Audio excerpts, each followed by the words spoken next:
नमस्कार, आप देख रहे हैं भास्कर समाचार का खास बुलेटिन हेलो डॉक्टर और मैरून राठी। एक बार फिर से आप तमाम दर्शकों का स्वागत करता हूं। दर्शकों, जैसा कि आप सभी जानते हैं कि सर्दी का जो मौसम है वो धीरे धीरे जा रहा है और गर्मी धीरे धीरे आ रही है। बदलते इस मौसम में बीमारी होना लाजमी है, क्योंकि हमारा जो शरीर है वो गर्म और सर्द मौसम के बदलाव को सहन नहीं कर पाता।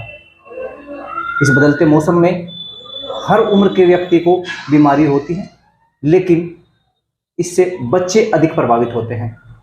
आज हम इस विषय पर चर्चा करेंगे और हमारे साथ मौजूद हैं बाल रोग विशेषज्ञ डॉक्टर अभिनव तोमर जी। हम चर्चा शुरू करें इससे पहले ये रिपोर्ट देखिए। बदलते मौसम में वायरल इन्फेक्शन यानी बैक्टीरियल इन्फेक्शन, जिसका कारण बैक्टीरिया होते हैं। ऐसे संक्रमण का उपचार एंटीबायोटिक दवाइयों से किए जाने की आवश्यकता होती है। सबसे आम बुखार फ्लू या इन्फ्लुएंजा होता है, मगर छोटे बच्चे आसानी से हल्के वायरल इन्फेक्शन की चपेट में भी आ सकते हैं।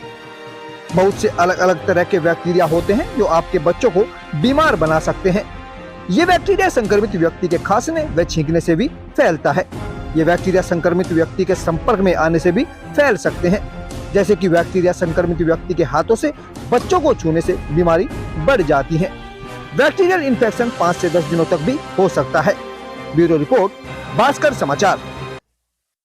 चलिए चर्चा को आगे बढ़ाते हैं। डॉक्टर साहब, स्वागत है आपका हमारे कार्यक्रम में। डॉक्टर साहब, बदलते मौसम में बच्चों को किस तरह की बीमारी होती है?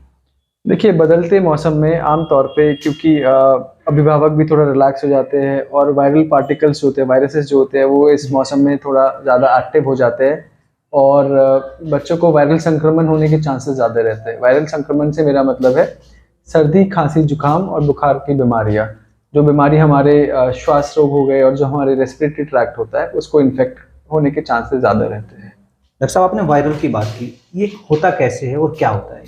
देखिए, वायरस भी एक तरह का कीटाणु होता है। जैसे बैक्टीरिया होता है, इसी तरह से वायरस एक कीटाणु होता है, एक लाइव पार्टिकल होता है जो मौसम जब बदलते हैं तो इजीली बच्चों को या बड़ों को किसी को भी संक्रमित कर सकता है। आमतौर पे वायरस का जो संक्रमण होता है आमतौर पे ज़्यादातर हमारी नाक से या मुंह से या सांस लेने की ज़रिए ज़्यादा होता है, और ये पार्टिकल्स जो होते हैं ये हमारे एटमॉस्फेयर में यानी कि वातावरण में मौजूद रहते हैं, जो इजीली किसी को भी इन्फेक्ट कर सकते हैं। डॉक्टर साहब, किस उम्र के बच्चों को ज़्यादा प्रभावित करता है? देखिए, बच्चों की क्योंकि इम्यूनिटी कम होती है तो जो ग्रोइंग बच्चे होते हैं, जैसे 5 साल से लेके 10 साल या 12 साल तक के बच्चों को ज़्यादा इम्पैक्ट करता है, क्योंकि उनमें प्रतिरोधक क्षमता जो होती है, बीमारियों से लड़ने की शक्ति, वो थोड़ा सा और लोगों के मुकाबले थोड़ा सा कम होती है। डॉक्टर साहब, इससे बचने के लिए हम क्या उपाय कर सकते हैं? बचने के लिए मैं सबसे पहले तो ये इस बात पे एम्फेसिस दूंगा कि क्योंकि मौसम बदल रहा है तो जो पेरेंट्स है, जो अभिभावक है बच्चों के, वो बच्चों के प्रति ज़्यादा रिलैक्स ना होए। एकदम से सर्दियों से गर्मी हो रही है तो एकदम से कपड़े एकदम से बहुत ज़्यादा कम पहनाना ना शुरू करे और थोड़ा सा ठंडा गर्म से बचे, कि कभी बच्चे को ठंडे में रख रहे, कभी गर्मी में रख रहे, इस चीज़ से बचे।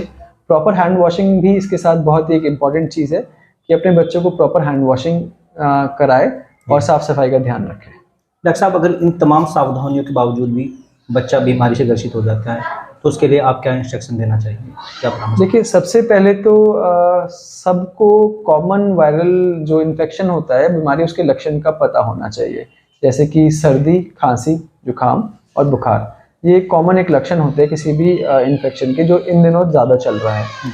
अभिभावकों को या पेरेंट्स को इस बारे में पता होना चाहिए, और यदि इनमें से कोई लक्षण दिखता है तो मेरा सबसे बड़ा निवेदन यह है कि खुद से कभी भी दवाइयाँ ना ले, खुद से इलाज करने की कोशिश ना करें। जो भी आपके निकटतम डॉक्टर है उसकी सलाह आपको ज़रूर लेनी चाहिए।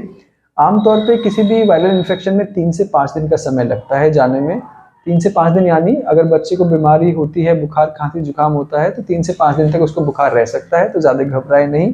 अपने आप 5 दिन के अंदर ये वायरल इन्फेक्शन ठीक हो जाएगा। सब आपने वायरल इन्फेक्शन की बात की, ये बदलते मौसम के साथ साथ जिन बच्चों की इम्यूनिटी पावर कमज़ोर होती है उनको अधिक प्रभावित करता है, तो क्या दिया जा सकता है इम्यूनिटी बढ़ाने के लिए? सबसे अच्छा तो मैं मानता हूँ कि किसी दवाइयों का सहारा ना लेके प्रॉपर न्यूट्रिशियस डाइट, अगर हम बच्चों की डाइट का ध्यान रखेंगे, अगर हम उनको एक संतुलित आहार खिलाएंगे जैसे कि फल, फ्रूट और सब्जियाँ, तो किसी भी बीमारी से लड़ने की उनकी जो शक्ति है, प्रतिरोधक क्षमता, उसमें इजाफा होगा और वो अच्छी रहेगी। आजकल जंक फूड बच्चे बहुत खा रहे हैं, जैसे बाजार का खाना, स्ट्रीट फूड्स, इनको अवॉइड करना चाहिए और बच्चे को ज़्यादा से ज़्यादा संतुलित आहार और न्यूट्रिशियस सब्जियां खिलानी चाहिए, जिससे उनकी इम्यूनिटी बनी रहे। बहुत बहुत शुक्रिया डॉक्टर साहब अपना कीमती समय देने के लिए। हम आगे भी आपसे चर्चा करते रहेंगे और हम और हमारे दर्शक किस तरह से सुरक्षित रह सकते हैं उस पर आपसे चर्चा करते रहेंगे। Thank you. बहुत बहुत शुक्रिया।